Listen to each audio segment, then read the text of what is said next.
Assalamualaikum warahmatullahi wabarakatuh. Halo teman-teman semua, perkenalkan nama saya Egi Gusta Pratama dari Prodi PGMI. Baiklah, di sini saya akan menyampaikan sebuah presentasi mengenai mata kuliah dasar-dasar pendidikan.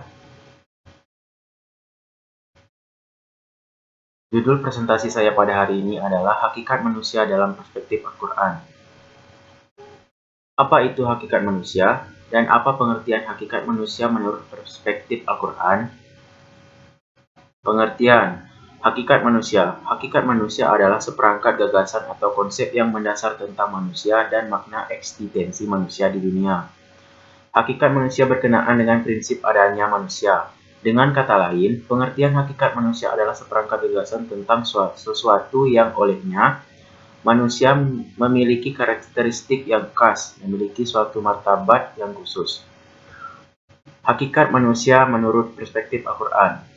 Menurut perspektif Al-Quran bahwa manusia adalah makhluk yang paling sempurna yang diciptakan oleh Allah. Manusia terdiri dari jasmani dan rohani dan memiliki akal dan nafsu. Manusia dibuat sebagai khalifah untuk mengabdi untuk semua. Selanjutnya, yaitu tujuan, fungsi, dan peran hakikat manusia. Tujuan hakikat manusia. Tujuan hakikat manusia yang pertama yaitu penciptaan manusia adalah agar manusia beribadah kepada Allah Subhanahu wa taala. Hal ini tercantum dalam Quran surat Al-Jizriyat ayat 56. Makna ibadah dalam Islam adalah tunduk dan patuh sepenuh hati kepada Allah. Pengertian ibadah sangat luas, meliputi segala amal perbuatan yang titik tolaknya ikhlas kepada Allah. Tujuan keridhaan Allah, garis amalnya saleh. Yang kedua yaitu manusia diciptakan sebagai wakil Tuhan di muka bumi.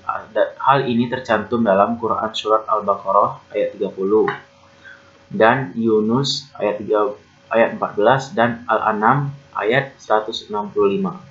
Karena Allah zat yang menguasai dan memelihara alam semesta atau Rabbul Alamin, maka tugas utama manusia sebagai wakil Tuhan ialah menata alam sebaik-baiknya untuk kesejahteraan hidupnya. Tujuan ketiga manusia diciptakan adalah untuk membentuk masyarakat yang saling kenal mengenal, menghormati, dan tolong menolong antar satu dengan yang lain.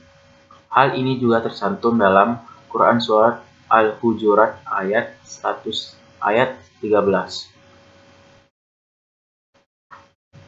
Selanjutnya, fungsi hakikat manusia. Yang pertama yaitu menjadi abdi Allah. Yang dimaksud dengan abdi Allah, makhluk yang mau melaksanakan apapun perintah Allah meski terdapat resiko besar di dalam perintah Allah. Abdi juga tidak akan pernah membangkang terhadap Allah.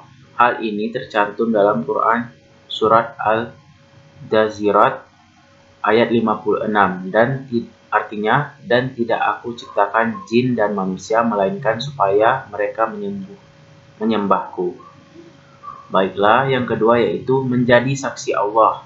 Sebelum lahir ke dunia ini, manusia bersaksi kepada Allah bahwa hanya Dialah Tuhannya. Yang demikian dilakukan agar mereka tidak ingkar di hari akhir nanti.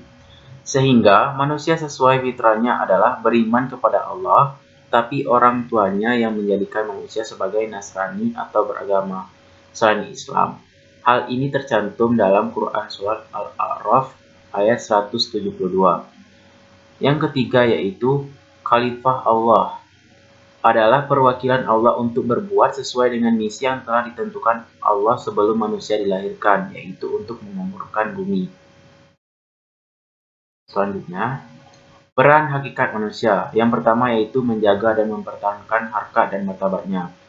Yang kedua yaitu mengupayakan terpenuhnya hak-hak dasar sebagai manusia. Yang ketiga yaitu merealisasikan segenap potensi diri, baik sisi jasmani maupun rohani. 4. Memenuhi kebutuhan dan kepentingan diri demi kesejahteraan. Baiklah, poin yang ketiga yaitu pandangan ilmuwan barat tentang hakikat manusia. Baiklah, di sini saya akan menjelaskan beberapa pandangan ilmuwan barat mengenai hakikat manusia. Yang pertama yaitu menurut filsuf Plato. Menurut dia, manusia terdiri dari jiwa dan tubuh. Dua elemen manusia ini memiliki esensi dan karakteristik yang berbeda.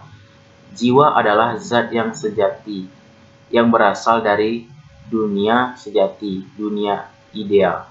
Jiwa tertanam dalam tubuh manusia, sementara tubuh adalah zat semu yang akan hilang lenyap bersamaan dengan kematian manusia.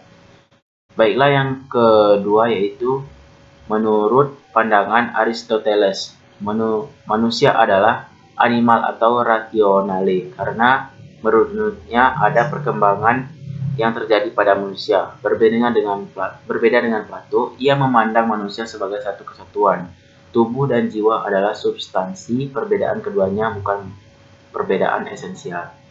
Yang selanjutnya yaitu yang C, menurut filsuf Thomas Aquinas. Menurutnya bahwa pada mulanya manusia mempunyai hidup kodrati yang sempurna dan diberi rahmat Tuhan. Ketika manusia jatuh ke dalam dosa, rahmat Tuhan atau rahmat adik kodrati itu hilang dan tabiat kodrati manusia menjadi kurang sempurna. Manusia tidak dapat lagi memenuhi hukum kasih tanpa bantuan rahmat adik kodrati.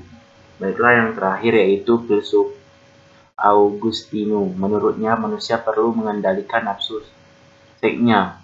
Ia juga telah merasakan bagaimana menahan nafsunya saat ia memutuskan untuk bertaubat. Menurutnya manusia juga mempunyai kuasa untuk berkehendak seperti Tuhan. Tetapi terkadang manusia menggunakan kehendak itu dengan cara yang salah, seperti mengatakan kata-kata kotor dan fitnah. Baiklah, selanjutnya poin yang keempat yaitu hakikat manusia menurut perspektif Al-Quran. Yang pertama yaitu manusia sebagai hamba Allah Subhanahu wa Ta'ala. Sebagai hamba Allah, manusia wajib mengabdi dan taat kepada Allah selaku pencipta karena adalah hak Allah untuk disembah dan tidak disekutukan. Yang kedua yaitu manusia sebagai al-nas. Manusia di dalam Al-Quran juga disebut dengan al-nas. Konsep al-nas ini cenderung mengacu pada status manusia dalam kaitannya dengan lingkungan masyarakat di sekitarnya.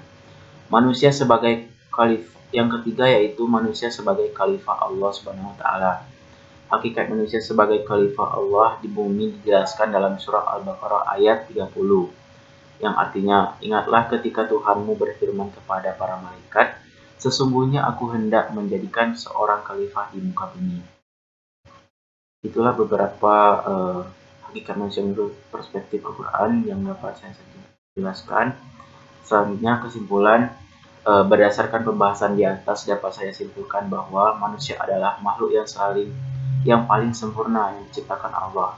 Manusia terdiri dari jasmani dan rohani dan memiliki akal dan nafsu. Manusia dibuat sebagai khalifah dan untuk mengabdi untuk semua. Ilmuwan barat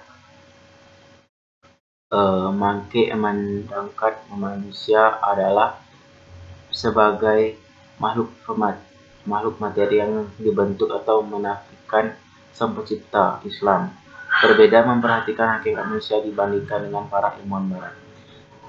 Memperhatikan bahwa manusia terdiri dari jasmani dan rohani. Manusia pertama adalah berasal dari Adam dan Adam dibuat dari tanah dan keturunan Adam dibuat dari air mani yang tujuannya dibuatnya adalah sebagai khalifah dan hamba Allah. Mungkin itulah yang dapat saya sampaikan mengenai tugas presentasi dasar-dasar pendidikan kali ini. Lebih kurang saya mohon maaf dan jika ada kesalahan saya mohon ampun. Saya akhiri. Wassalamualaikum warahmatullahi wabarakatuh.